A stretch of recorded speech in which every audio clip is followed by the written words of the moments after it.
Akpatem pays en République ghanéenne. Togbe Sena Amagnon Setonji, vice-président de l'association des adeptes de Goka, Aoudja du Bénin, et président Oritra Ghana, célèbre ses 21 ans de consécration à la divinité Trompetodeka à la Fia Goka Aoudja.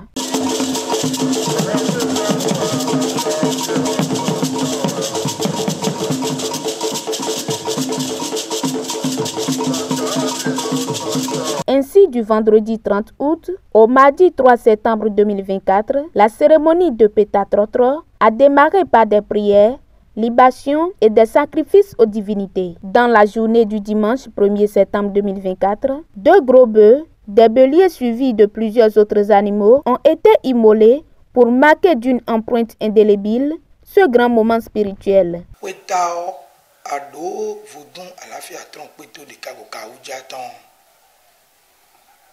Wetao ero dandan banana blo lo vodon awusa vodon bo soin zen mi no do pe ni e blo ko po mi no blo ko tani wende vodon weze janyan azane dio wena jelele doji wa azane pe soin zen no e ka blo soin zen bo fino kanji asino kanji ko fa bo klefa ena te takin amumbudu yo rena to peni e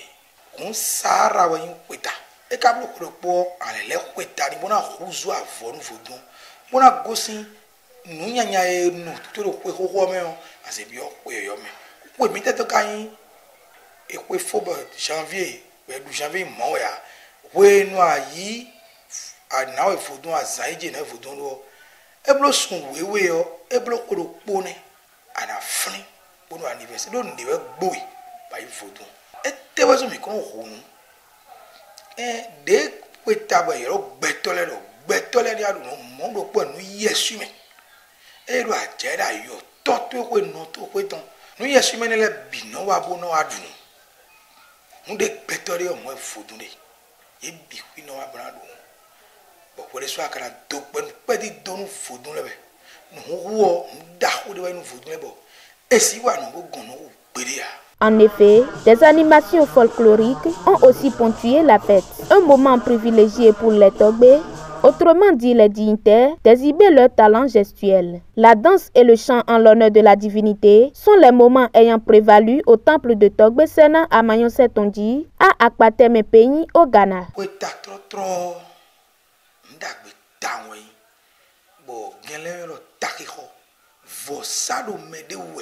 Vidia zonu ya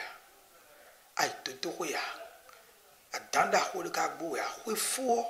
alo ablo so yin na to pe no vodun nyibo sara wa imo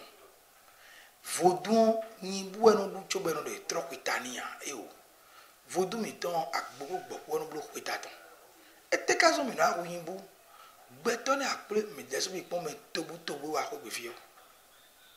ne kana blo gbo gbowe agbowe asi pe menele bi ene blo po we go no azo le fun to bo do pli ni da blo na blo sara da ko mo e bo bi na du mo bo me bla kana blo ni e nu da ko en sara.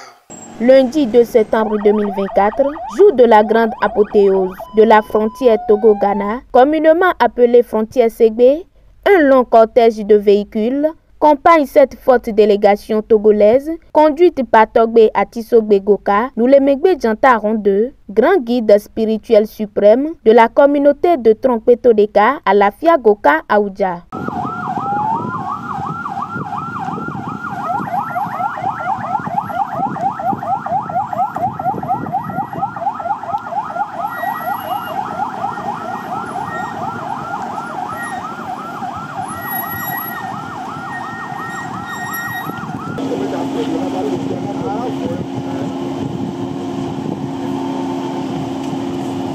Les hauts dignitaires vaudous sont venus non seulement du Togo, du Ghana, mais aussi du Bénin pour marquer de leur présence la cérémonie. Après un accueil digne du nom, les convives de Togbe Sena à Magnon-Setonji ont franchi le seuil de sa maison.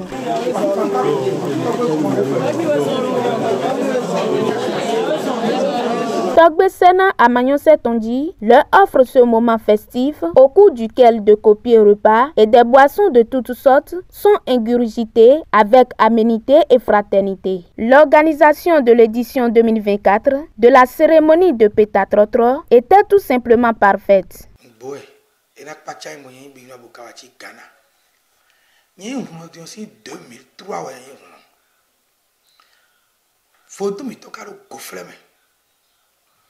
Vodou miton a bloro po e sono blowe ya e tewa imo e indo ado vodou no fidi akosa no fidi vodou ndia e vodou e koze do popo so dai nwe ni ahwe yo vodou me ba makaba na iblo de vodou don e khen no dida vodou no déplacer no be vodou e be vodou to e o vodou ko je re aro ye on vodou e no bene do agla bo ndende weje do kenle gomalo yaka nde jinwa memele nko opere we bugon de gomi yaka fa dale jina gbowe wa dawe bumi de adene mi bion mele bua bo vodou ene mi be buka be wa kana buka de de mi matre do ndi monde me ya vi fon ba si fon bo we fa bo klefa mi na tokwe unwe mi wa kwe lo meton anniversaire 21 ans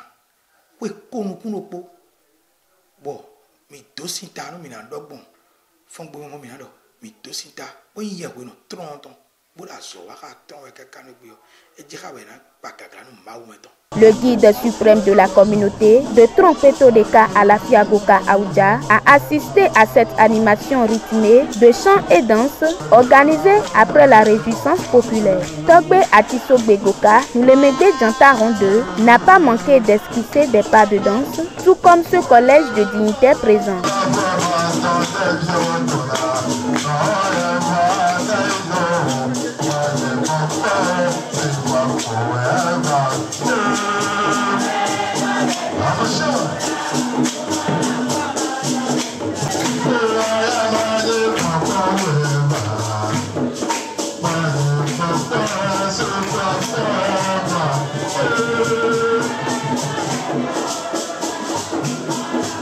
En effet, les temps forts de cette cérémonie vont certainement rester longtemps dans les annales de l'histoire. Le flambeau du Vodou est maintenu avec fierté par Togbe Sena à Magnon-Setonji.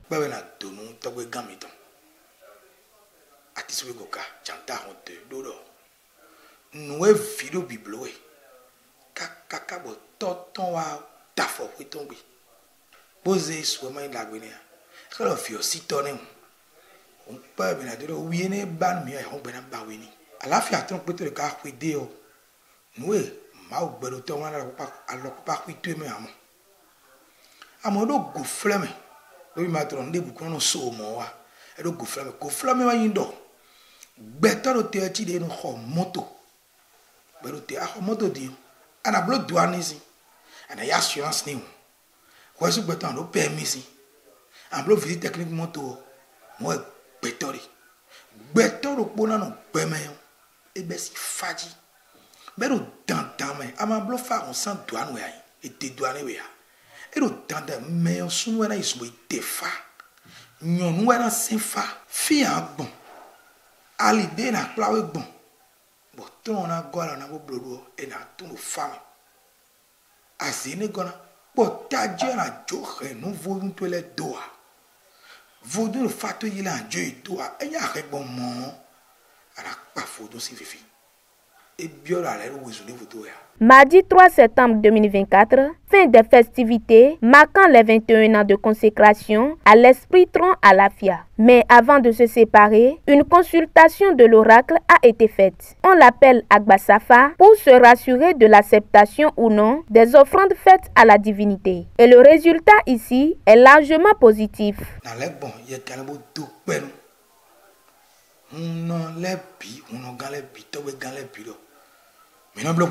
Mi lo kweta ble fio kweta ma so kwene